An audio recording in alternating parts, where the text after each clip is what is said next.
Welcome to the Zappy Task Editor. In this video, we'll see the brief introduction of what is Zappy Task Editor, what are its features, and how to use it.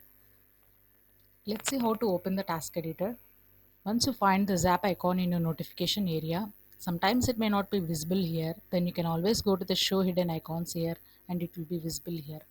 So you can either double click on the Zap icon to open the Task Editor, or else you can right click on the icon and select the task editor option, which opens your task editor. So now let's see what is the task editor. It is a powerful and user-friendly automation canvas. It allows you to manage workflow and validation actions. The task editor features a rich collection of pre-built activities, integrates with several programming languages, and promotes ease of use, scalability, and efficiency. Okay, to start with, this is the workspace area. It is a build area of flowcharts of work processes on which you create automation. And to the left side of your workspace, you find the activities panel. The activities panel consists of all the actions which are pre-built, powerful, ready to use building blocks of your automation. And they are very simple to use. Just by drag and drop the action into your workspace, you can start creating automation. And to the right side of the workspace, you find this is the property panel. So whatever action you have drag and dropped into your workspace, once you select the action, you can see what are the properties you can set to that particular action, like common attributes, input, whatever input you want to give to that action, and what output you are expecting from that action. So all these are being visible in this property panel. Okay. Now how you are setting the values, like select any property and you can find three dots here. Once you click that, a value picker window gets opened up. So here it is visible that the properties to the action can be set in three ways. Like one is a variable type, one is the expression type, then there is a static value type. Okay, let's see one by one. In static value, the value whichever you give here, provide here, the scope of the value will remain till the program's lifetime. Here, so whatever such type of values you can provide here. Next is the expression. Here the user can write his own code, which is written in lambda expression, and it is also used for passing the variable. And the other one is a variable option. You can select the input output categories like here, and on the data which you want to send to the action, you can pass the output of one action as input for another action. We'll see that in detail through an example, how we'll pass those input output values to another actions. We'll take one example and see. Let's see, we'll take an Excel file here, for example, and I just want to see what is the last active row or what is the last column. Suppose I have written some data here. So what is the last column it's being used, what is the last row it's being used, or whatever. We'll see through an example.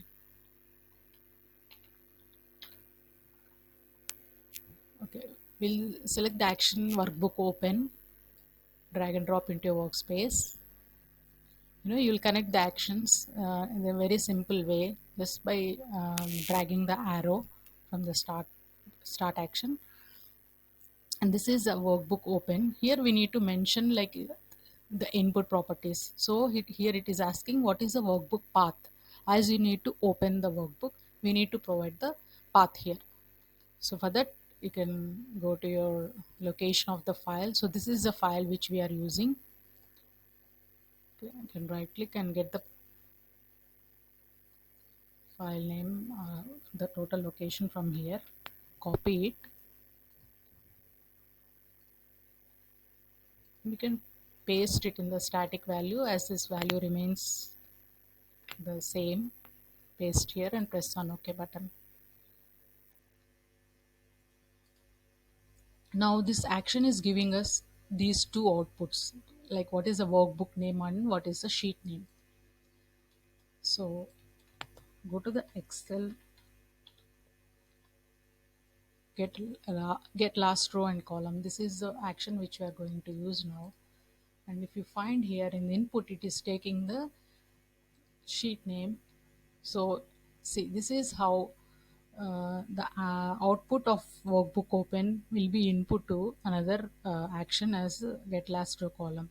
Here we are using the sheet name output, which is coming from the workbook open as an input property here. The same way here also. So these are the input attributes, and we are passing the workbook name which is coming from workbook open as an input here. So in this way we'll pass the values, and what output we are getting from this action is last used column and last used row. So we'll just use a message box to see what are those values coming from. Just drag and drop the message box in here. You can give any title here, row or column. In text here, so we need to pass this output to here. So as we know, the output is either last used column or last used row. It's our choice. So see here, in these two values, whichever you want to select, you can send as input to the message box. I want to use last used column and press on OK button. Now end this process by dragging and dropping the arrow to the end action and save your automation.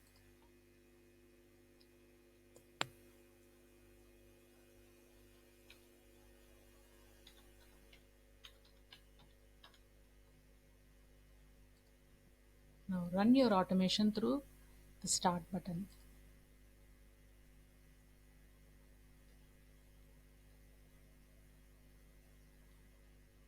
So this is the file and it is showing as 9. So we are using the last column which is being used, that is 9.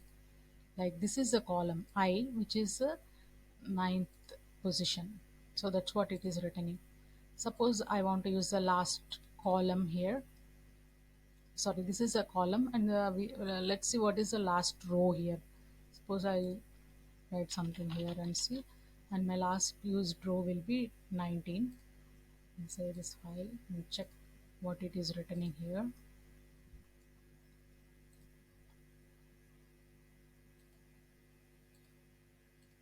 I'm selecting the last used row here. Save it, run it. So this should be 19. Right. So in this way we can create automations very easily. Okay, let's move on to the menu bar, which is top of your workspace. Let's see in detail what these items are doing. Open item, menu item, which allows you to open an existing zap file. And this is a save button or save item, which allows you to save your zappy file. And save as. Save as allows you to open any existing zap file, and you can rename or give a new name to your existing file. And the plus thing is add tab. Like once you click on that tab, you can create a new workspace. In the same way, if you want to close the tab, you can always close it by pressing this cross item.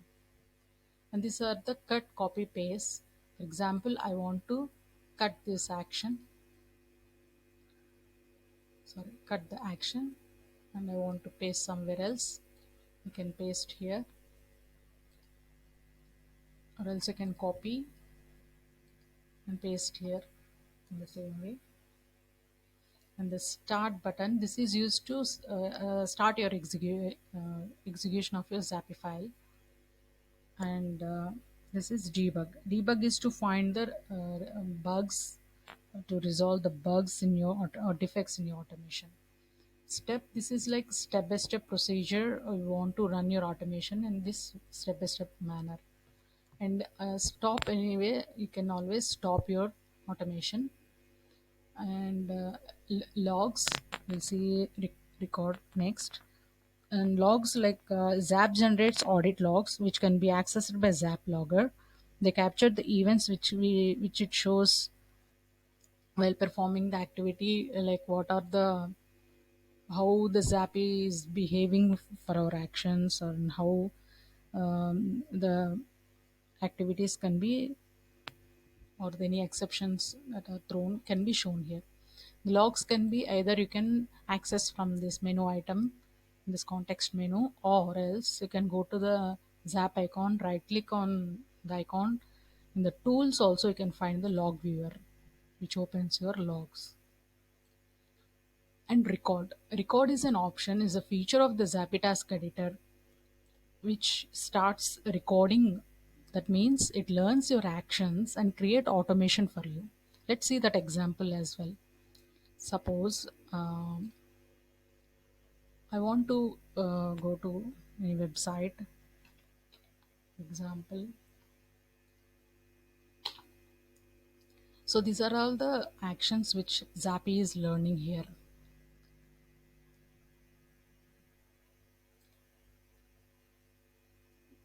I'm just randomly selecting. Okay, I want to see the city forecast, and I'm typing the city name here. So these are all the actions I'm performing now, which Zappy is learning. Okay, and press on the go button. Okay, this is the information which I'm seeing. So this is all I want to record. Now I can always stop this recording by pressing the stop button. Yeah. So the task editor learned all those actions and created automation for you. You can always check here. Okay, let's close this and see.